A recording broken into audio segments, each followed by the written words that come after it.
trying to get to, Bill, is like, at what point is it just too much to prop this thing up? The amount of percentage that passenger fares covers with regards to the spending of RTD is getting smaller and smaller and smaller. That piece of the pie that actually comes from passenger fares is now well below 10%. The amount of sales tax needed to prop it up, the amount of grants needed to prop it up, there's almost no more investment income that comes in. It is all outside of the actual revenue of RTD that keeps this going. Headline in the Denver Post, RTD now has to spend $539 million for diesel buses. That's on top of $2.7 billion in debt it already has. So it's got to borrow more money on top of debt. The amount of percentage that fares cover is getting smaller and smaller. This thing's out of control. And the amount of ridership is down by almost 50%. So I understand, guys, and believe me, there's plenty of text messages that, look, people need this. People need this. Okay. So we just do this in perpetuity? This thing's out of control. It's wildly inefficient. It gets less and less efficient each year. And we're, because some people need it, we're going to continue. Is that right? Is it right to tax other people that don't use it at a higher and higher rate to continue to fund this thing? What do you think? Yeah, for me, it's what I'm trying to figure out is, where is there a public transportation system that is necessarily profitable? So I'm trying to operate off the system of, okay, is this something that is an achievable goal?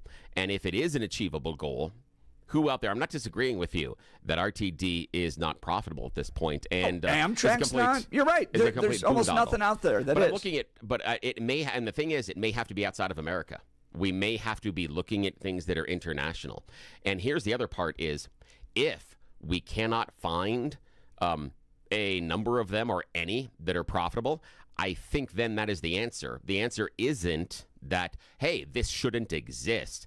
We need to figure out how to make it have the lessen the impact at all, because I agree that the impact RTD is having, based on being over $2 billion in debt, and what I see is a lack of efficiency in what they're doing to move people around the city, something has to change. So I would be looking at what systemic changes need to be made, but I would start with, where is it profitable? And I can't think of any inside of America that I would hold up as a public transportation system that is profitable. Now, the thing I talked about with you is, off the air, I am in favor of a public transportation system because of my youth. I would not have gone to soccer practice. I would not have gone to band practice if not for public transportation. Those are two activities that would have not happened inside of my life. And when we look at soccer, that was an incredible bonus for things and gave me a lot of other opportunities that I really appreciated later on in life. But that would have been something I would have dropped out of, those extracurriculars, because I could not have had access to public transportation. My oldest son would not have been able to get his associate's degree without public transportation because of his brain injury. Driving is incredibly difficult for him, and he couldn't navigate to his school. He couldn't drive there, had to take a bus, and it was 2 different buses in order to get there. And so, which included a transfer and everything else. So he couldn't have gotten his associate's degree in accounting if it wasn't for public transportation. So I see a need, but I don't disagree with you, Jeff, that we are paying for it in a very inefficient manner, and something should be done, or something should be looked at. I think it's out of control. And look, Bill, government is never going to solve these problems. In fact, government almost exists across all of these issues to maintain the problem. Think about poverty. Think about food stamps. Think about public transportation. There's no incentive to make it more efficient and less costly.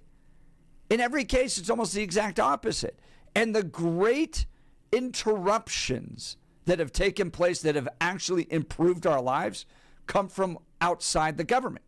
So whether it's the way the cell phone interrupted your landline, whether it's Uber interrupting the taxi service, the free market interrupts these systems and makes life more efficient. I'm seeing a headline from the Denver Post going, another $539 million into $2.7 billion of existing debt on top of, and I go back to Common Sense Institute and their analysis that the amount of the pie that comes from revenue versus grants and taxes is getting smaller and smaller and smaller. RTD is getting more expensive.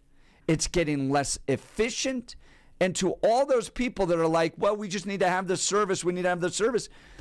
This thing is just going to chug along and become more and more costly and more burdensome to people that don't use it. And I think it's ripe at this point for some type of disruption that takes place. And a true leader in this community would look at how to disrupt this, because we're just on a train, an RTD train that's becoming less and less efficient and more costly. We'd love to hear from you. Join the conversation, 303-696-1971. Text us on the Dan Caplis Law Text line at 720-819-5115. Now it's time for News and Comment with Blake Olson. Your Denver... Blake Olson. Blake Olson, News and Comment. Good Monday morning on the Jeff and Billy Show. 44 and cloudy in Denver, expecting a high of only 58 today. This portion of the news sponsored by Pastor Camp Heating and Air Conditioning at 303-777-1234 to learn more about special savings opportunities on Lennox equipment. Our top story, Englewood police had to shoot a suspect late last night at a Denny's. He allegedly charged and stabbed another officer. Police responded. He pulled out a knife again, FAFO, and he's in the hospital this morning. Investigation underway. The Supreme Court will hear some consequential cases in the new term that begins today, including cases involving the use of race in congressional redistricting, conversion therapy for minors, and state laws banning transgender athletes in girl sports. House Democrats meet virtually today to talk about the government shutdown that they caused.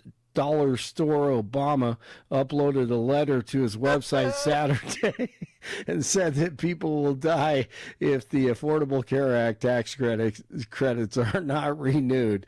All lies, all because of the party of chaos. Administration begin firing federal employees during this government shutdown. That's taking place right now, and it's all because of the Democrats. The Democrats are causing the loss of a lot of jobs with their it's a shutdown. It's their shutdown, not our shutdown. It's their shutdown. What agencies do and I hope everybody likes what's the Presidential Walk of Fame. You know that? Have you seen it's beautiful, isn't it? Presidential Walk of Fame. Thank you very much. Again, congratulations to the Navy. So he, Presidential Walk of Fame, by the way, they have an auto pen if you haven't seen it, for the painting of President Biden. Everybody else has their portrait up there, and then for Biden, it's an auto pen. He is absolutely one of a kind. Yes, it is hilarious. Just enjoy this moment of American history with him. Yes, because we're going to go back to politics and politicians as usual. I finished reading the 107 Days. Blake? Oh, you did? I did. Oh, my 107 goodness. Days, read by Kamala Harris. I listened to that. You did? I did. How was that? How was that fiction? Ready? You ready? Okay. So, Kamala is not entirely terrible, okay? If she was, Really? she wouldn't have become the Democratic nominee. You have to be at least somewhat likable to a certain population of people in order to get that far, okay? So you have to remember that. But two, she is wildly vindictive in this book, okay? Dude, it's she's got a flamethrower, and it's right? Joe Biden, it's George Clooney, it's her husband when he forgets her birthday. Oh, forgot about that. You remember that? Man. Okay. Yeah, that's in there. Oh yeah. So how they are still married to me is kind of interesting after this book. If your spouse came out with a bestseller that went into your and was like, and he forgot my birthday, you'd be like, all right, we're done. Like, there's so many better people out there. So that's one aspect of it. Okay, 2, she would have made a horrible president because she loves the idea of being the president. She talks regularly about the motorcades, about the security she gets, about the plane she flies in, about what it's like to be introduced, about what it's like to work with Beyonce. She just thinks it's so cool to be at that level. And I've worked with people in politics like that, and I'm like, all right, like at the end of the day, you're just here because of how it makes you feel. Yes. You're not really here to change things and to drive things forward. And here's the most important part of this, and it's throughout the book. She governs by committee. Wow. Every time, every problem she faces, we had a committee for that. Donald Trump did not want to actually solve the border because we had a committee that was working on the border. We had a committee that was going to solve the Hamas-Israel war. We had a committee that was going to lower inflation rates and prices, everything. Everything for her was, we had a committee. She would have never solved a single thing during her presidency, and she would have just driven around in little motorcades and loved it, and everyone would have fawned over her. Yep. And America would not be an iota better because of her presidency. That's what I have to say. And the Democratic leadership would have loved it because they would be controlling everything. She wouldn't. Yes. She would just be a figurehead. She's not an independent thinker. No. Every time during the 107 days, she's constantly reacting to whatever Donald Trump did. Right. Exactly. I mean, I'm getting sick of that term living rent-free in your head, but it's true with him in all their heads. It really is. Let's go back to the original story. Like, he has this walk of presidency and then chides Joe Biden by putting up a picture of a auto pen. It's hilarious. He's constantly on the front end. Everybody's always reacting to him. Yeah, exactly. And he can pull it off because that's who he is. Yeah. And they're all trying 100%. To be like him now. Yep. They're all trying, Newsom is trying to be like him, and he can't do it. And when you go back and you survey history, you go back to Washington, you go back to FDR, you go back to Truman. Great American leaders change things by the power of their personality. Donald Trump is doing that. So even if you don't like him, just take a moment to reflect on this time in history because he is quintessentially an American president. Steve Bannon got this when he goes, Trump is just right in line with the American story. He is 100% right back to Teddy Roosevelt, FDR, Jefferson. I mean, he's a quintessential American president. I agree. And then he, at his speech, here it is in front of the Navy heroes. Yesterday, after the speech, here's what he did.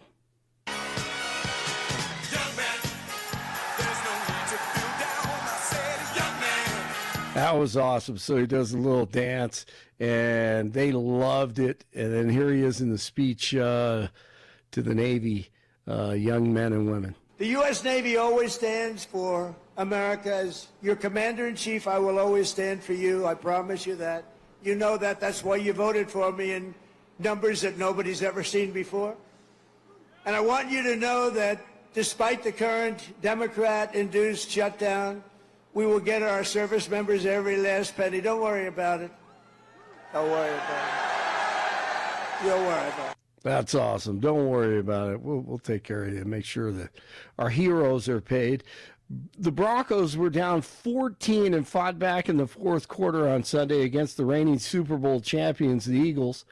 Nick Bonito, 2.5 sacks, and he got help from his teammates. 6 total by the Broncos defense. Here they come. They got him from behind. That is McMillan who comes up from the secondary to get the sack, the 5th. of the game. Oh, man, they were tremendous. Bo Nix, 24 of 39, 242 yards and a touchdown. J.K. Dobbins, 79 yards and a TD. Cortland Sutton, 8 catches, 99 yards. They cut it to 1 on this play as they come back in the fourth quarter. Denver's longest play of the day, 34 yards. Back they go to Ingram, balanced and dives. Touchdown, Denver. Huge play. Just quiets the crowd in Philly, and then the 2-point conversion. Here's the rollout, the throw, it's there. And the Broncos have taken the lead. That was Franklin on the receiving end. Yes, it was 21-17 the win, and Bo Nix after, let's see, I thought I had it. I just lost it. Oh, Bo Nix after the game. It's awesome. It's a great win. It proves that we can go on the road and beat these tough teams, and we can be a tough team to play. So that's good for our confidence. It's good for, going to this trip. Yeah, and character, toughness. Just need one drive. Let's go down the field, one play at a time. Let's put a drive together. We stopped talking about points. We said, look, we got to go get a touchdown. Points is not just what we want. We want to go get 6. And we kind of spoke it into existence. We just kept on going. Great job by the Broncos. A federal judge temporarily blocking all National Guard troops from being used to protect federal buildings in Crazy Town, Portland. It's the same judge who ruled Saturday that the Oregon National Guard troops couldn't be used in Portland. Most of them paid protesters, commies, Antifa in the city. Oh, man, that used to be such a beautiful city. Secretary of State Marco Rubio says speed is of essence for a deal to end the war in Gaza. Appearing on ABC's This Week, Rubio said this is not something that can continue to drag out. DJT is cleaning up Memphis. Here's a truck driver from, actually, I don't know where he's from, but he drives into Memphis a lot. Just got back from Memphis. When I tell you, Memphis is a totally different place right now. For real. I did not know that President Trump was sending them guys down there. And when I say it's police everywhere. That's right. So you're starting to see the effects. That's awesome. 42 in Westminster, 43 in Lone Tree, 44 in Denver. Jeff and Billy continue. It is Monday. Blake Olson, News Talk 710 KNUS.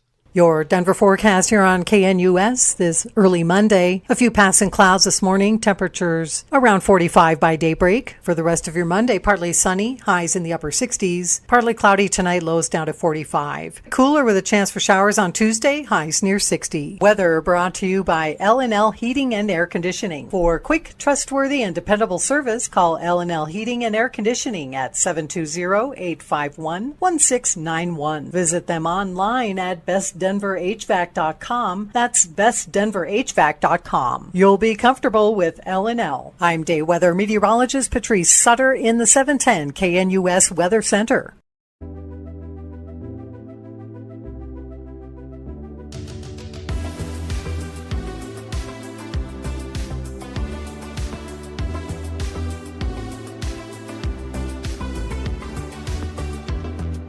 Welcome back to the Jeff and Bill Show. Billy and I debating the rough, tough, and dirty. Is that what it is? Yeah, RTD. RTD. The rough, tough, and dirty. That All was right. the name for it when we were kids. Yeah, we're like, I'm riding the rough, tough, and dirty. Yeah. Rough, tough, and dirty. The RTD. Its ridership is down nearly 50%.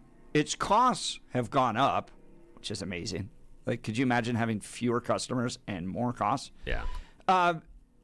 It is now going to require $539 million of borrowed money to bring in diesel buses after it originally promised to have hybrid, maybe even electric buses.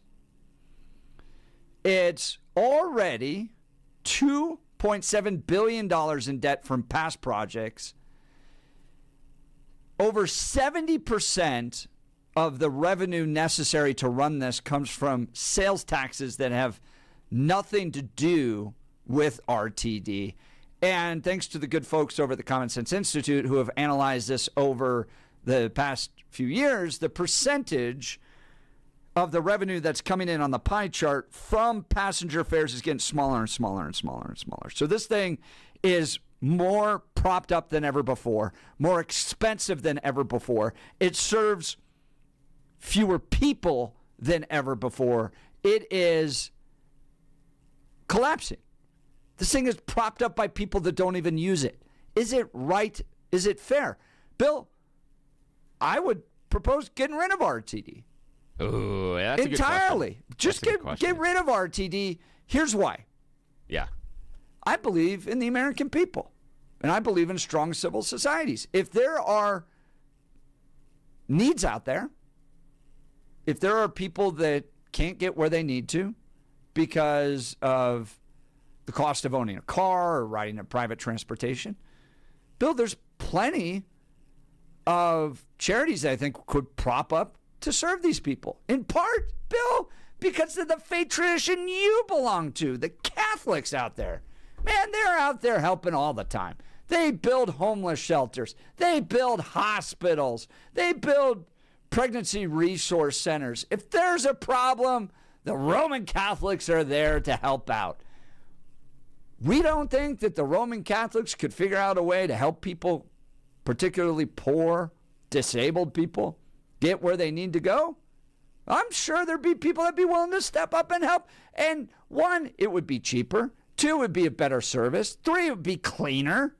Why is it that we always jump to some government solution that's bloated, inefficient, provides a poor service, and then we demand other people pay for it? Get rid of RTD. Well, what say you, sir?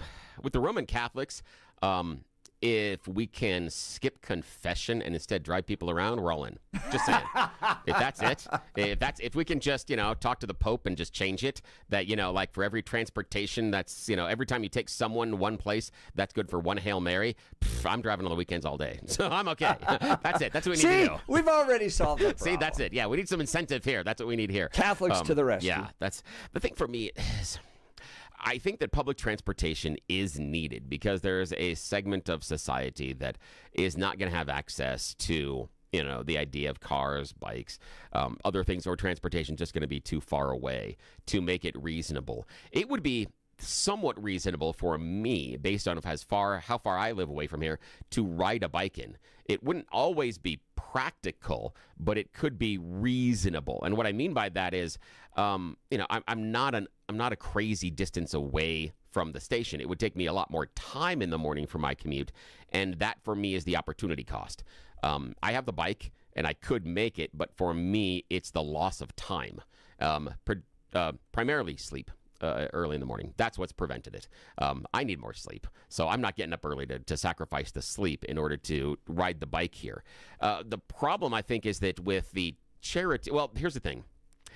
If there was a need, the market would tell us that if there was a need for this type of a public transportation that could be filled in a more efficient manner, the market necessarily should provide. That's the idea behind capitalism many times, that if there is a problem or a need, there should be a solution forthcoming. Not always the correct solution at first, but there should be something that comes up. And I do know there are some charities that provide some transportation around town, but those are few and far between, and primarily because, again, it's the operational cost. It's that once you have the charity operating it, the charity then has to take on all the cost plus all the insurance, and also that is wear and tear on the car and everything else. All the people that drive for Lyft out there and Uber understand what I mean. That the genius of Lyft and Uber, what they've done is they've made you responsible for your own job work site. That's genius. Absolutely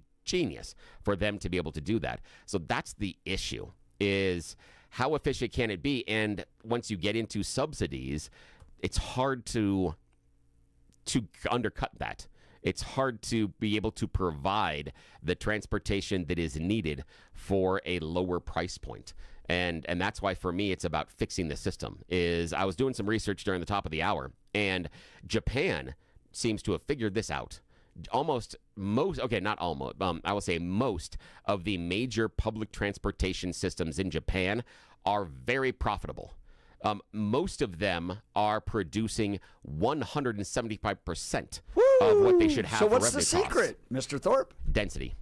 Oh, yeah. Density and efficiency. Yeah, see, but we don't have density and that. efficiency. The other part is this that you talked about a little bit is some of the zoning rules. Some of the zoning rules that we have here make it hard to do high efficiency trains, things like that. So, yeah, it's density. Now, in Europe, looking around Europe, there's one that I found that is profitable.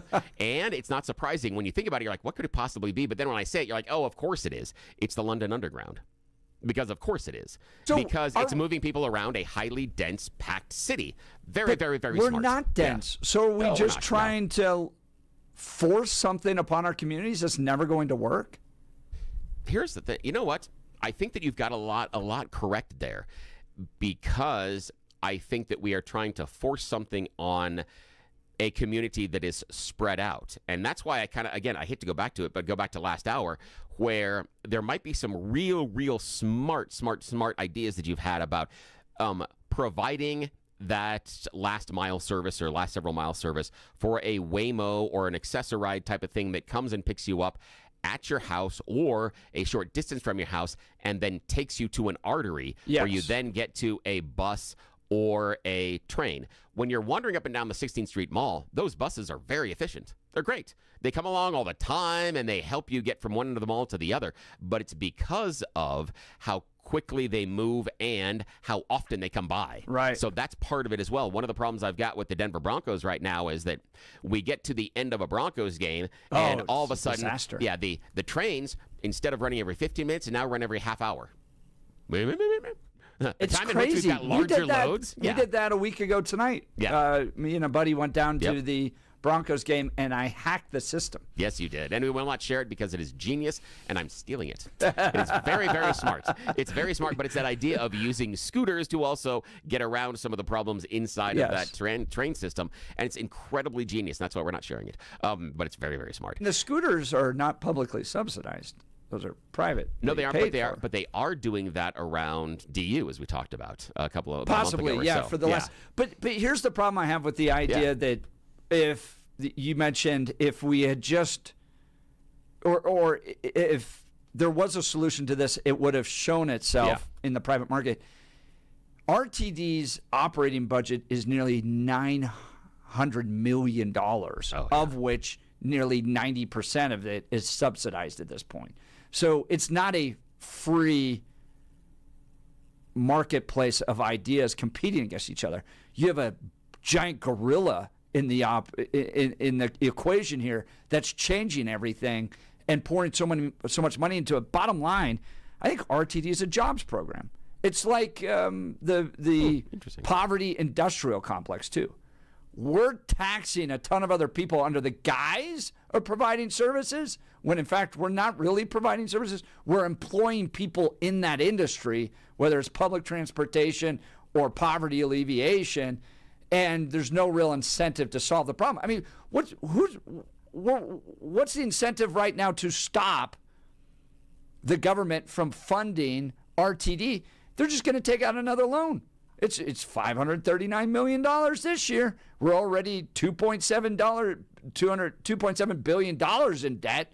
We're just going to continue to add more and more debt, more and more money, so that we essentially provide jobs for people in the public transportation. We'll get to the phones in just a second. I think, the real smart thing contained inside that critique is that talk about lack of competition. Now, I do believe everybody out there that has started, their own hamburger joint, etc., did try to go after the big dog. Del Taco did try to go after Taco Bell, even though it was universal. So I do think that there are some ideas of the smaller groups, and there may be a group that might focus on one small community. And maybe, okay, we're going to go and we're going to super serve 5 Points or Park Hill or whatever it is, that we're going to super serve them and get them into the arteries to make this more efficient and see if that business model works. But I think where your really insightful comments lie is in the lack of general accountability, that it doesn't necessarily matter to RTD to see lower and lower commuter numbers because it doesn't necessarily impact their business model. Whether or not RTD has a bus that is running up and down the road near your house and it's full, or whether or not that bus is completely empty, seems to have very little impact on the bottom line of RTD. And that's where I think you've got a really, really good insight is they don't have to respond to market pressures. So they don't have to be efficient on things like, oh, I don't know, after a Broncos game where you have 5 times the amount of riders as normal, we're running the trains every half hour. We don't have to be responsible to market pressures. Yeah, thank you. Appreciate that. Let's go to the phone lines. Frank, Denver. Good morning, Frank. You're on with Jeff and Bill.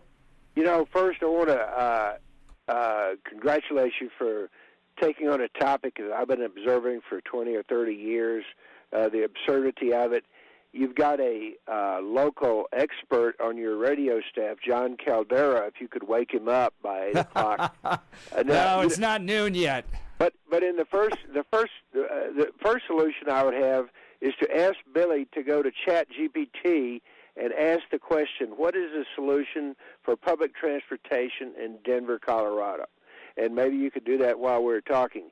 But this is an obvious governmental boondoggle that has continued, and one of their answers, their biggest answer is, it's always been that way. And there is no impetus for change. But I think some of these things that you mentioned, Jeff, about new ways, new things that are evolving, the absolute last thing that should be done is $500 million spent for a whole new fleet of buses. If anything, I don't know how much one bus costs, but if it's got 60 riders, why not start looking at reality and start downsizing those gigantic buses to 40 people or 30 people? And then do, like you say, Billy, go with the density for the bigger remaining buses that are still in service and gradually phase them out over a number of years with smaller buses and put smaller vehicles in use in the extremities of Denver where they have longer runs and the miles per gallon is so much better. There's a lot of potential things that could be done to this system. Now, Frank, I did go and do the ChatGPT thing, and a couple of things that I'm just going to tell you, not so helpful.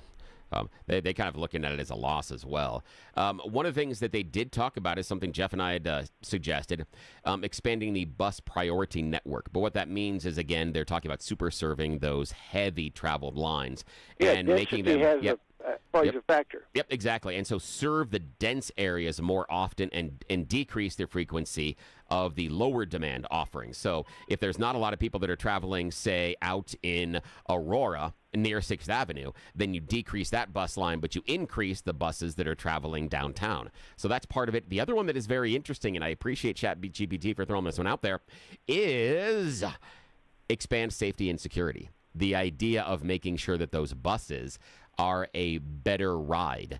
And what I mean by that is the experience of riding the rough, tough, and dirty now is vastly different than the one that I had when I was a kid. Now, again, I did learn a hell of a lot about people's behavior, personalities, and indicators of mental illness and aggression. Being a kid right in the RTD, I learned to read some red flags real quickly. I mean, you almost have to be like willing to have the personality type that's willing to go to Fallujah in order to be a security guard on RTD at this point. You got to be a little wild. But guys, here's a point I want to bring up. I went to the RTD trip planner, okay? I put in my home address. I live in Elizabeth, okay? Oh, good luck with that. It said the origin is too far from a transit stop. No itineraries found. All right? That's a problem. It just said to me, tough luck. What right do I have to demand that somebody else pay so that there's a bus line near my house? I mean, I chose to live out there. I made the choice. We moved out there, and we understand that commute is something we're going to do. So if I don't have the right to demand that somebody pay for there to be accessible public transportation near my house, what right does anybody else have? Frank, thoughts? This thing is going to have to be solved by increased people from the citizenry on the boards, not a board that's dominated by a public service entity. So you got to get the input from the people, plus the Chat GPT type stuff. There got to be models come up. Jeff, I thought when you first said it, it was absurd that you just do away with it. But the more you think about it, you have to challenge the existing order for anything to ever improve. And maybe there should be some stiffer competition from small minibuses that are however powered, and cards are issued to frequent riders that would allow them to either pay some more on their own to get a better quality ride that would overlap some of those service routes, but that could, as the buses are diesel are phased out and better improved buses are brought into service over a period of time, why do they have to buy all this stuff at one time? There's so many things. We got a lot of smart people in Denver, and there's got to be some better ways, and hopefully some of our politicians are listening to your radio show. Oh, Frank, I appreciate that. Great call. Frank from Denver, his line will be open. We've got jam-packed lines, so if you want to join the conversation, jump in right now. 303-696-1971, 303-696-1971, or text us on the Dan Caplis Law text line at 720-819-5115. RTD looking to borrow $539 million for diesel buses after they initially borrowed over $50 million for electric, then went to diesel hybrid, now got to get into diesel. What they promised, they're not delivering.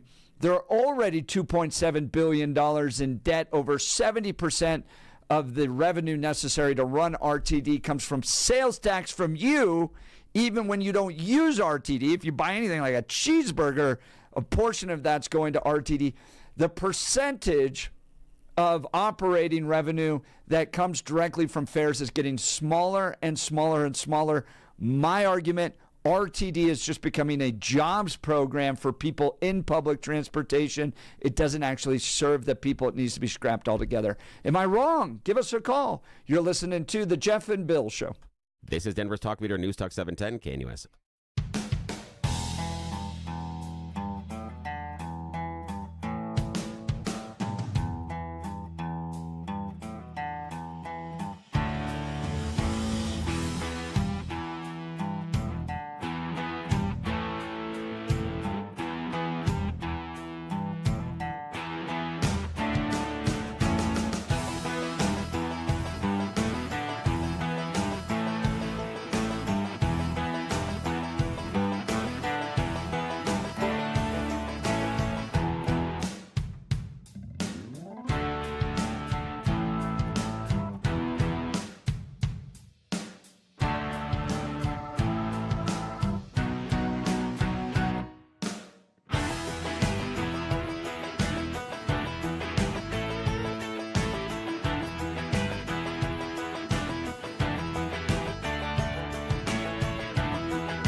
Welcome back to the Jeff and Bill Show. Phone lines are jam-packed. Text messages are hot on this one. RTD needs to borrow $539 million for diesel buses. Diesel buses. This is after they had originally planned to get electric or hybrid buses. That's fallen through, in part because the company that builds them in America doesn't do it anymore. And the RTD's in existing debt to the tune of $2.7 billion, now needs to borrow another $539 million. Where does it stop? Because ridership is down nearly 50%. People don't want to ride this thing. We're spending actually more money on it. Why do we continue to pay? Why do we force other people? Because so much of the revenue comes from sales taxes that has nothing to do with transportation. So let's go to the phone lines. Marcus Aurora. Good morning, Marcus. You're on with Jeff and Bill. Hey, good morning. Good morning, guys. I rode RTD for 6 months because I had a job to do. And from the buses to the trains, I feel sorry for the seniors. But I want to put you up to this challenge. Why don't you guys go during the weekday and do the weekends from Colfax, Broadway to Aurora to it's just amazing. Security and everything. You can get on a train without a pass. I didn't even buy a pass. The homeless, they pull everything on, and they had high security, I guess, helping them out. It's so dangerous. I've seen more fights in that 6 months break out on the bus. And like you said, Billy, the mentally ill and everything, it's really dangerous. And they can't afford security, and they need more money. It's bad, Jeff. But I put that challenge to you. Jeff, you go to these protests and everything, do this on a weekday and a weekend, ride the buses and trains, and you come back and tell the listeners. They're going to be fascinated. Billy knows. Yeah, I've seen some stuff on trains. I haven't seen fights per se. I've seen some people, getting a little mouthy outside at the stops. Nothing on the train, but I have seen drug use on the train. Not that they were using on the train while we were riding, but it was obvious they had used and then came on board. And I've seen that a couple of times. I haven't seen any direct drug use on there. But, yeah, I've seen a lot of the people that have come on that don't care about having their ticket, didn't buy a ticket, aren't buying a ticket, don't care, or people that bring, that are carrying their entire life with them and getting on and off. Yeah. Yeah, Billy, and during that time, I never bought a ticket. I just get on free on the train. And on the bus stations, all the drug dealers are on every stop. And they got cars going by. It's amazing. I don't blame the people. It's that dangerous. And Marcus, unfortunately, I mean, outside of spending more money on security, I don't know how you solve that. And then you have to spend more money. And it gets to my argument that RTD is now just a jobs program. I agree with you, Jeff. I mean, I feel sorry for individuals like the seniors and people that depend on that to get somewhere, and they're endangered all the time. And I saw 2 fights break out, and the bus driver pulled over, and I'm not moving until you get off the bus. No security came. And what you don't see is really much innovation because it's government funded. To that point, Bill, the innovation that helped me at the last Broncos game was a private innovation, portable scooters that we were able to take that reduced the amount of people trying to take the light rail because we ended up taking it to another station and then jumping on there. Yeah. So what I don't see is innovation coming from RTD because they are government subsidized to the point of like nearly $900 million a year. So it's going to be the market that changes this, that improves it. You got Waymo coming up over the horizon. Now you have robots. You're not having to pay salaries. Yeah, there's obviously people involved with running that, but we're right at the cusp of technological innovation that could change transportation entirely. And RTD wants to borrow $540 million for diesel buses. Go ahead, Marcus. I'll give you the final word. It's climate, but it's a cost. It's a cost to use it. Marcus, appreciate the call. We've got full phone lines. Give us a call. Join the conversation, 303-696-1971. Text us on the Dan Caplis Law text line, 720-819-5115. We'll continue. You're listening to The Jeff and Bill Show. This is Denver's Talk Leader News Talk 710 KNUS.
Welcome back to the Jeff and Bill Show. Phone lines are hot. This is great on a Monday. Yeah, this is fantastic. Well, all we had to do was just throw that 3 letters out there. RTD. In this case, they're now hoping to borrow nearly $540 million for diesel buses. Let's go to the phone lines. Michael, Denver. Good morning, Michael. You're on with Jeff and Bill. Morning. Hey, guys. I got a true story for you. We get these newsletters every month from our geniuses in District 6 here. I live in Denver. Paul Kaufman is my Anyway, it was about public safety. this newsletter. This is about 6 or 8 months ago, and I'm thinking, public safety with the crime and everything that's going on in this town right now. It was interesting to me, so I signed up for it. It was a Zoom call. So the day came. It was one of those calls when you could listen, but you couldn't talk. So everybody came on the call, the chief of police and the councilman, and they had a slideshow. And the first slide was about how dangerous, how many people were killed last year in Colorado with cars. And I'm thinking, okay, that's slide one. Then they went to slide two, and they're talking about how dangerous cars were in, they're 3,000-pound cars that go hundreds of miles an hour. This is crazy. So I'm listening, and it all boiled down to this. After about the fifth slide, I couldn't watch it anymore, that they were promoting RTD, and they wanted to take Colorado Boulevard and remove 2 lanes and make them bus lanes from I-25 to I-70. And that just goes to show you these people hate cars. The people running the state hate cars. They hate cars. 100%. They're completely agenda driven. They think that we can become like European cities. When our city was founded hundreds of years after all of those took place. So the car was invented. That's why Broadway's a straight line. Because they want go ahead. They want people to live in these bird cages. They want us to ride bicycles and ride transit and be happy. That's their utopia. And eat bugs. They hate cars. They want you to eat bugs and not have children. And you can't compare Japan with the USA because you got millions of people that live on a postage stamp in Japan. So the landscape is different. Okay, yeah, and the culture but Michael, is different. I think you can, and I appreciate the phone call, and I think you can compare them because of density, and that would be the argument: is that in high dense areas, public transportation can and should be profitable. In an area like Colorado, where you get outside of the core Denver metro area, it seems to be much more difficult to make anything like that profitable. All right, we'll continue. We want to get to Marie in Denver. You want? Let's do Marie. Yeah, let's see if we can squeeze Good her in morning, here. Marie. You're on with Jeff and Bill. Yeah, morning, Marie. Okay, I'm a bus rider when I can get to where I need to go on the bus. I drive a little bit, and we use Uber or Lyft, which is very expensive. I'm in my 80s. The bus that we like most is number 3, and its ridership varies by time of day.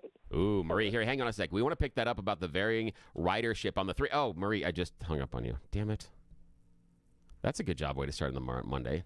Marie, if you call us back, please call us back. You hung up on the 84-year-old lady, I know. Bill. I'm sorry. That's what publicly announced it. I'm going to have to go to confession again.